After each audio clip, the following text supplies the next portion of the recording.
'Yan Boko Haram sun fito sun karyata sojojin Nijar sun ce wannan Habu Humaima da ake cewa an kace sun ce karya ne. To fa labari fa ya canja kama jama'a. Inna lillahi wa inna ilaihi raji'un. A yanzu magana da ake ran fa maza ya ɓaci. Sojoji jirage biyu aka tura musu a da. To yanzu magana da ake magana ce ake ta haɗaka. Burkina Faso da kuma Mali da Nijar. Wannan labari da zan baka ka ajiye shi wata zai maka amfani insha Allah. Idan na ce maka ƙarshen Boko Haram ya zo a Nijar da kuma Najeriya karkai musu. Ka san yadda suke fitowa suke karyata sojojinmu na Najeriya, haka fa suka fito suka karyata su. To amma ka san akwai bambancin sojan Najeriya da kuma Nijar. Domin shi sojan Nijar sassabe ne a yi ka dawo. Kun san me nake nufi da sassabe ko an yi sai ya dawo. Sojan Nijar wallahi zai iya ganin kura inda ta dan 'yan ta'adda ce su rutsa su shiga ciki ba don su fito ba. Kawai saboda su yi ƙarshe mai kyau su ajiye tarihi mai kyau. Kawai idan aka ga hoton wani a ce kai wani Allah ji kansa Allah masa rahama wallahi 'yan ta'adda ne suka yi sanadiyarsa. In kawai shi soja kawai idan ya samu wani tarihin inda Nijar ne kawai ya kare. To yanzu magana da ake muku an fa yi haɗaka da Mali da Burkina Faso sannan kuma da Nijar ɗin. Sun ce sun da suka fito suka karyata wannan magana to fa ƙarshen Boko Haram ya riga ya zo. Wancan lokacin da aka je yammaci ne aka je aka musu, amma fa a yanzu magana da ake yi in dai aka fatattake su aka dinga aiki a kansu, in dai ba gani aka yi sun kare ba a sati guda ma ba a fito ba.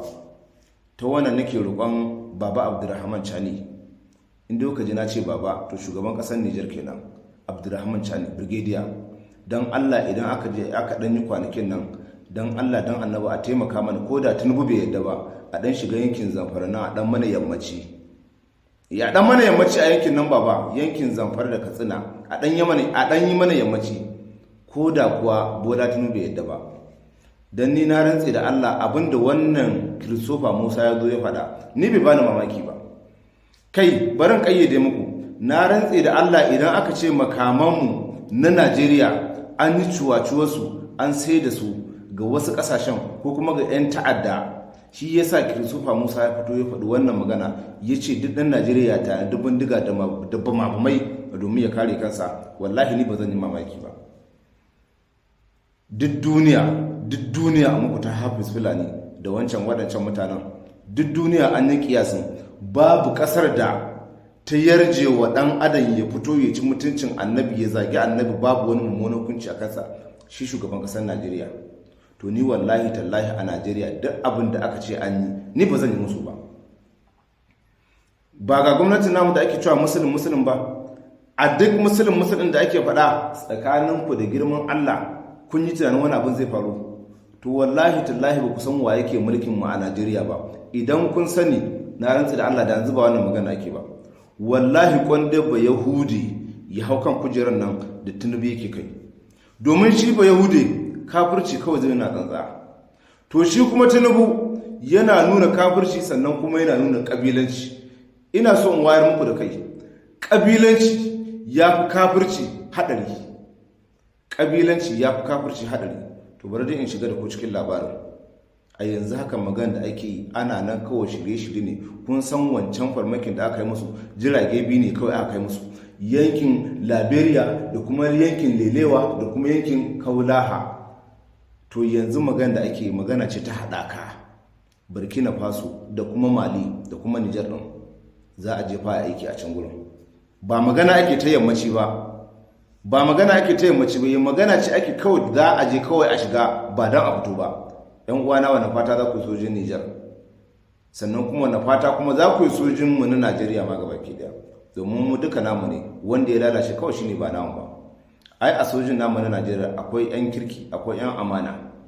To amma shi yanzu ka kamar Christopher Musa gahi namiji ne garjeje na gama, to amma sai dai zuciyar ba wallahi tallahi Hassan Makeup ya fi shi zuciya ta gari, ya fi shi zuciya mai kyau, ya fi shi zuciya ta komai da komai. Hassan Makeup shi kawai ka bar shi kawai a bashi kuɗi a sai da duk wani yanki bai dame shi ba. To ina mai tabbatar muku da cewa insha Allah ƙarshen Boko Haram ya zo.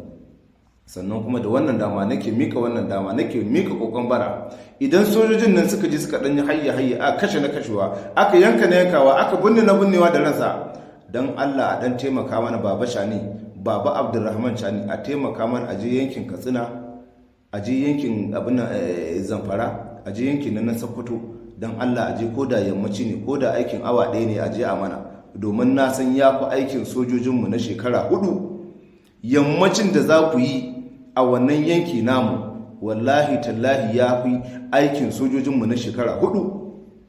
sojinmu kawai Allah ƙalam lamari ya riga ya lalace. Kaga sojan ruwa wai ya riko kifi ana maru an kunna waka yana rawa